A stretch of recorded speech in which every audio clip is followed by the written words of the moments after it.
Ассалаумағалейкум құрметті телекөрермендер. Қазақстан Ақтау телеарнасы болашағы біртұтас ел айдарының жалғасы іспетті. Қазақ тілін үйрену бағытындағы кезекті сабағын назарларыңызға ұсынады.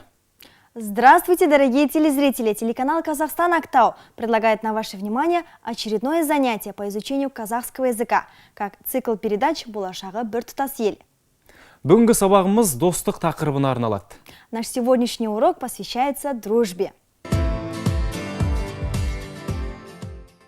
Сабақтың мақсаты – достық ұғымының адамгершілік құндылығы ретіндегі мәнін ашу. Достық лексикалық тақырыбы бойынша жаңа сөздер мен тіркестерді игеру, оларды тілдік қатынаста қолдана білуге үйрету. Достық қарым-қатынастың ерекше түрі. Достардың арасындағы сыйластық туыстыққа келеді. Өйткені шын досың туысындай болады. Дружба – особый вид отношений человека. Уважение между друзьями порождает родство, близость. Достардың бір-біріне деген ниеті түзу, көңілдері ақ, олар сырласа да, сыйласа да, пікірлесе де білет. Кез келген уақытта қамқорлық жасауға әзір болып, тәпті дәмдісін бөліп жейді. Друзья всегда относятся друг к другу от души, с чистыми намерениями. Они разделяют и радость, и горе. Енді достық туралы күнеден қалған нақыл сөзге назар аударайық. Достық туралы. Ертеректе ел ішінде Әйтімбет деген сөзге шешен кісі болыпты. Бір отырыста Әйтімбет шешенге замандастары. Достық нешеу деп сұрақ қояды. Сондай Әйтімбет тұрып: Достықтың екі түрі болады. Бірі адал достық, екіншісі амал достық. Дұрыс-ақ. Енді оларды қалай ажырата аламыз дегендерге: Адал достық өмірлік нұсқа болады, амал достықтың өрісі қысқа болады деп жауап берген екен. Назарларыңызға ұсынылған мәтіндегі негізгі тірек сөздермен танысайық. Ертеректе. В давние времена, в старину. Сөзге шешен. Оратор. Замандастар. Современники. Адал достық. Верная дружба. Амал достық. Расчетливая дружба. Өмірлік нұсқа. Образно долговечны. Өрісі қысқа. Образно короткий. Бүгін біз құрбы достардың бір-біріне қошемет сөздермен танысатын боламыз. Сегодня мы научимся говорить комплименты. Құлпырып кетіпсіз. Прекрасно выглядите. О не дегеніңіз? Что вы говорите? Сіз ақылдысыз. Вы умница. Тым асырып жібердіңіз. Вы сильно преувеличиваете. Өте келбеттісіз. Вы очень красивый. Қошеметіңізге рахмет. Спасибо за комплимент. Тым кішіпейілсіз. Вы очень скромны. Сізге солай көрінуі мүмкін. Вам просто так кажется. Тартымдысыз. Вы привлекательны. Тамаша адамсыз. Вы прекрасный человек. Сабағымызды жалғастырамыз. Бүгін біз қазақ тіліндегі достық туралы мақалдармен танысамыз. Ағаш тамырымен, адам досымен мықты. Дерево крепко корнями, человек друзьями. Жақсы дос үшін жан пида. Ради друга и жизни не жалей. Жолдасы көптің олжасы көп. Друзей много, шире дорога. Хабарымыздың екінші бөлімі терминологиялық хабаршы деп аталады. Бұл бөлімде Қазақстан Республикасы үкіметінің жанындағы Республикалық терминология комиссиясының бекіткен терминдермен таныстырамыз. Бүгінгі хабарымызды төтенше жағдайлар саласы бойынша қолданылатын сөздерге арнаймыз.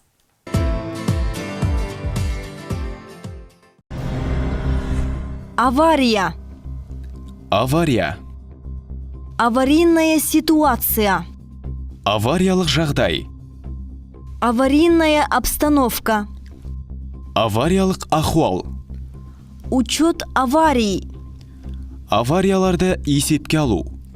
Автодегазационная станция. Автогазсыздандыру станциясы. Автоматический радиопеленгатор. Автоматты радиотұтқыш. Слой стока. ағын қабаты, Вилка разъема. ағытпа ашасы, Адамсит. адамсит, Конвой. айдауыл, Вращательное бурение. айналмалы бұрғылау, Дефектоскоп. ақаутапқы, Бассейн долинный селевой. сел алабы бассейні, Впадина алювиальная. алювийлік ойпат, Цепь дальней связи. алыс байланыс тізбегі, Послойное тушение. аралық қабаттарды сөндіру, Вода подрусловая. арна асты суы, Водозабор русловой. арналық тоған, Противоатомная защита. атом қаруынан қорғану, Воздуховод. ауа өткізгіш, Влажность воздуха удельная. ауаның үлестік ылғалдылығы, Бактерия болезнетворная. ауру тудырғыш бактерия, Карта ситуационная. ахуалдық карта, Мультиплексор каналов связи. байланыс арналарының мультиплексоры, Виток связи. байланыс орамы, Мәңгілік елдің мәртебелі тілі. Бұл айдарда бүгін біз қазақ тілінде, туған тілінде сөйлейтін Әзірбайжан қызымен таныстырамыз. Ендеше келесі бейнематериалға назар аударыңыздар.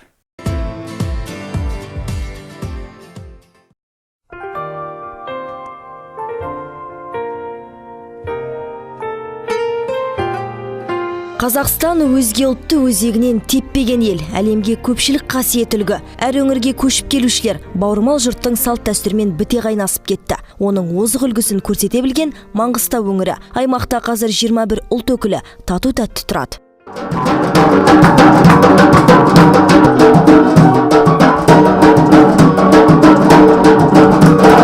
Абдуллаевтар отбасы Әзірбайжан Республикасының Генжа қаласынан Ақтауға 18 жыл бұрын қоныс аударған. Отағасы темір жол саласында 25 жыл қызмет еткен. Маңғыстау өңіріне жақын туыстардың шақыртуымен келіпті. Бүгінде өзінің жеке кәсібі бар. Оның айтуынша, қазақ елінде ұлттар татулығы мен бірлігі жоғары деңгейде.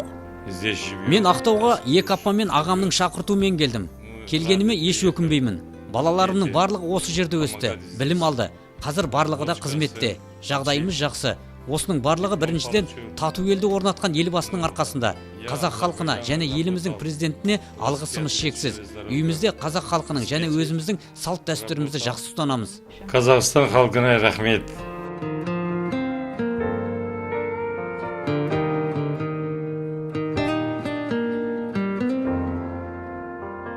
37 жыл бұрын шаңырақ көтерген Сабир Абдуллаевтың ұлы мен екі қызы бар. Олардың әрқайсысы Ақтауда жоғары білім алып, маман иесі атанып отыр. Барлығы да мемлекеттік тілде еркін сөйлейді. 2 жыл бұрын ұлы үйленіп, қазақпен құда болды. Ал тұңғышы Самира өзге тілдің бәрін біл, өз тіліңді құрметте деген ұстанады.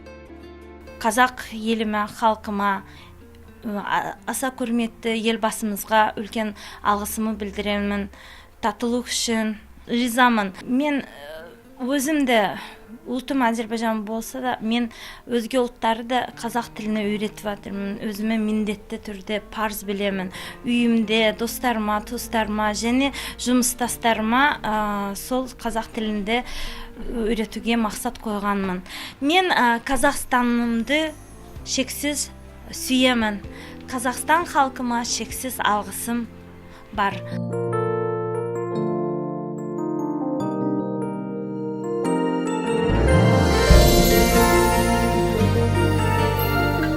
Мерекелік дастарханға Әзірбайжан халқының түрлі ұлттық тағамдары қойылған. Атап айтсақ, жапырақ долмасы, тауық етіне жасалған лаванги, пахлава, шафталы тәттілерінің дәмі тіл үйрет. Мына бидайдан жасалған аты сәмәні деген. Бұл бидайдан жасалады. Біз мына бидай өссін үшін, біз сол үшін наурызда емес, ақпан айында бастаймыз. Ақпан айының аяқталған кезінде, себебі мына өсе береді.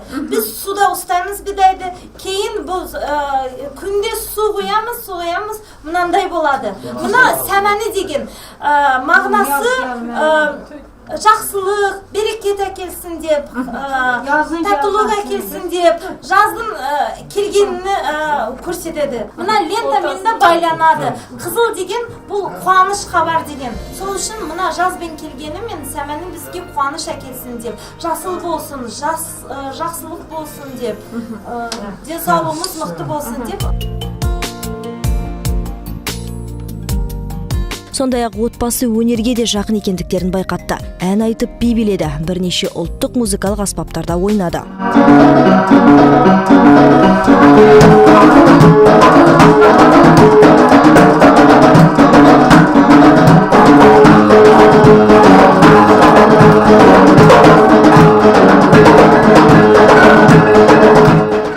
Мен бұл үйге жиен болып келемін. Қазақстан саған мен ризамын. Қазақстан халқыны өте жақсы көремін. Қазақстан халқына мен денсаулық тілеймін, бақыт тілеймін, өмір тілеймін. Өте қуаныштымын қазақ халқына.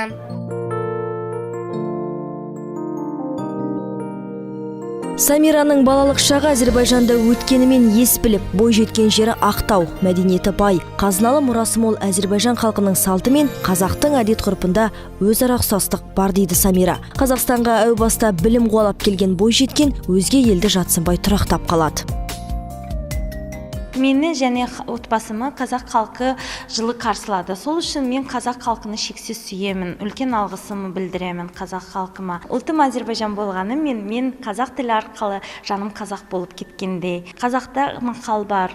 Шақырылмаған жерге барма, шақырылған жерден қалма.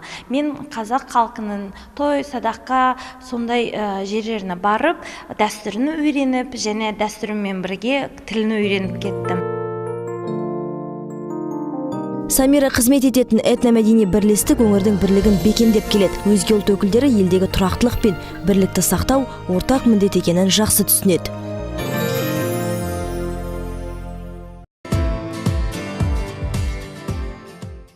Құрметті көрермен, достық бұл өмірдегі еш нәрсемен бағаланбайтын құндылық. Дос табу оңай, ал оны сақтау қиын. Өзі шынайы дос бола білген адамның достары да көп болады. Достыққа адал бола білейік. Бүгінге осы сіздермен бірге болған мен Мұхаммед Қазанғап және менің әріптесім Әсем Сартбаева. Эфирде қайта көріскенше аман сау болыңыздар.